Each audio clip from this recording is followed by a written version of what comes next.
Ellen, here. Eden looked up as he saw the girl handing over the drink. Eden, thank you, he smiled gratefully as the girl sat beside him. In the heat summer, they sipped the cold drink. Eden blinked gently, looking over her drink, and then his, both the same flavor, peach frappe. He pressed his lips together, caressing the drink through his thumb. Eden, did you not like it? I can buy you something else. He immediately shook his head, looking at her with a smile. Eden, I love it. It's good.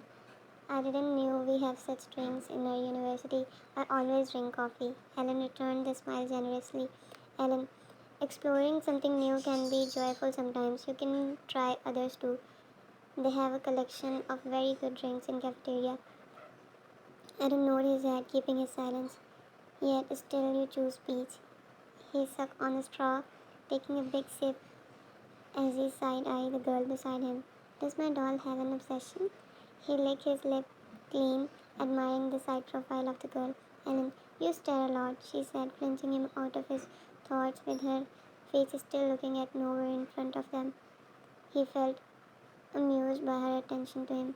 It made his heart feel ticklish. Ellen looked at him, his flustered face cringing on his drink, and a soft smile formed on her lips. Ellen, I'm sorry, he blinked, turning her gaze on her. He, the girl snatched her arm carefully, holding the drink. Ellen, I didn't know you were trying to approach because of her. I thought you were a random playboy looking for his target. Ellen tilted his head at her amusement filling his eyes. Ellen, I don't like that type of boys, you know. As they both sat on the first stair of a small staircase, the shadow of the building towering their figure, the little breeze blew around them, scattering her locks beautifully over her face as she gazed the open and empty space in front of them. Eden's eyes brimmed with intensity. He looked at her and found his heart shuddering in need. He fisted his hand, busying them over his cool drink as the warmth in his chest bothered him in addictive way. Face letting a blank expression. Eden have nothing to say, Jason. He looked at his friend who was busy rolling his eyes. Jason, what can I say about your temporary victory, Eden? Eden passed a look to Jasper and the boy chuckled a lot. Eden, anything but not temporary. This is the first step of my victory over here. It was Jason's turn to chuckle as he shook his head in disagreement. Jason, in love you have to win her, not to be victorious over her. There's a huge difference between them, Eden. Jasper sang, picking his drink to sip broadly. Eden, that's exactly what I'm doing, man. Winning my girl. He picked up his and clicked with Jasper as they both shake an evil smile. Jason, that's how you win others, by lying and deceiving. His tone was calm as he sat there, his figure composed. Aaron, Jason, Bird, you are my soulmate, but sometimes I really can't understand you. He put his ring back and looked at his friend, puzzled. Jason, there's nothing hard to understand here, Eden.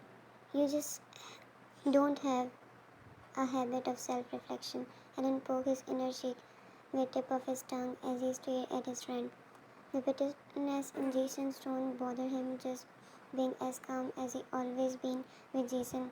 It was natural for him to not let his violent thoughts run in his mind. And then, he tilted his head, spreading his one arm over the width of the couch and crossed his leg. Adam, then what should I have done? Should I just go and tell her that I was about to have my way with that professor if she delayed a moment to open that damn door? Instead, he growled at the end of the sentence, taking out his irritation over the door. Jason, that's what I want you to look into, Eden. People changes, and you could have just proved it to her. And then look at Jasper, who laughed loudly. Eden, prove it, prove it, a girl who isn't even interested in those proofs. He talked to himself, shaking his head gently before he looked back at Jason. Aaron, that's where I can never relate with you, Jason. People do change, but you know what does these changes bring with them? It's distrust. The calmness in him was vulnerably surrounded by his dark thoughts. Aaron, what are we? Branch of worthless chameleons? I hate the way it makes people paranoid. I am what I am, Jason. I am unscrupulous and single minded. If I want something, I will get it. With his triggered mind, the man kept his voice low, but the intensity left his tone vibrated Jasper and Jason's ears. Jason, but win her with Jason, but with her, you are not what you are. Isn't enough to prove your perspective wrong. Jason left the comfortable support of his couch. He leaned in towards the table as he stared at his friend. Eden, oh Jason, aren't you too much innocent to be my soulmate? He ruffled his hair with one hand while other was hanging from his knees, his legs still crossed. Jason blinked, seeing his friend's side profile, his lips grinning, his perfect pearly teeth in line visible. Jason, are you really proud of it to admit how her evilness is ruining a pure emotion like love?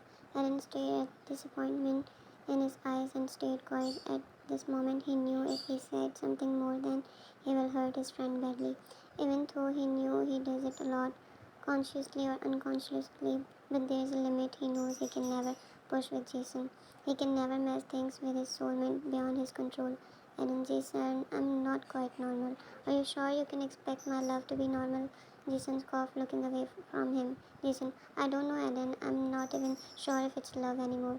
Just with those words, he get up and looked at him quietly, his eyes empty and face blank, yet something in him echoes and a sense of regret filling his nerve as he looked at Jason, her full expressions. Jason, and just a friend reminder, he stopped after just one step as he looked at Aiden, who sat there quietly. Jason, haven't made up on lies and of falling into hell, he said, leaving the small square space on the reserved area as the man climbed down the stairs of the cafe. Aiden stared at his back, him who wasn't him who hasn't bothered to look back even once. A sign left his lip as he looked back on the table towards his now not so cold drink. Jasper, leave him alone and forget whatever he said. You know something, he talked like my grandmother. I wonder if his soul is possessing him, he said, laughing on his own, but the man soon pressed his lips as he saw Aaron sitting quietly. Jasper, shall we go and have some fun? I know very good spot of entertainment. He smirked as he asked Aaron, a partner he always have after their hangouts with Jason, which are mostly in decent places like usual cafes. Jasper, I have my friend there. Can save best ones for us. He looked at his friend, trying to find a bit of interest over his face. Jasper blinked, looking at table upon hearing the click sound, only to see a card Eden go and spend on entertainment. His eyes finally look up at Eden, stuck on his face. Eden, mine doesn't belong out there anymore. He just breathed out, picking up his belongings as he left the place. Jasper, wow. He picked up the card, looking at it with sparkling eyes. Jasper, I'ma make them fight every day now. He smacked an evil giggle, leaving his lips as he felt the pleasure of the moment.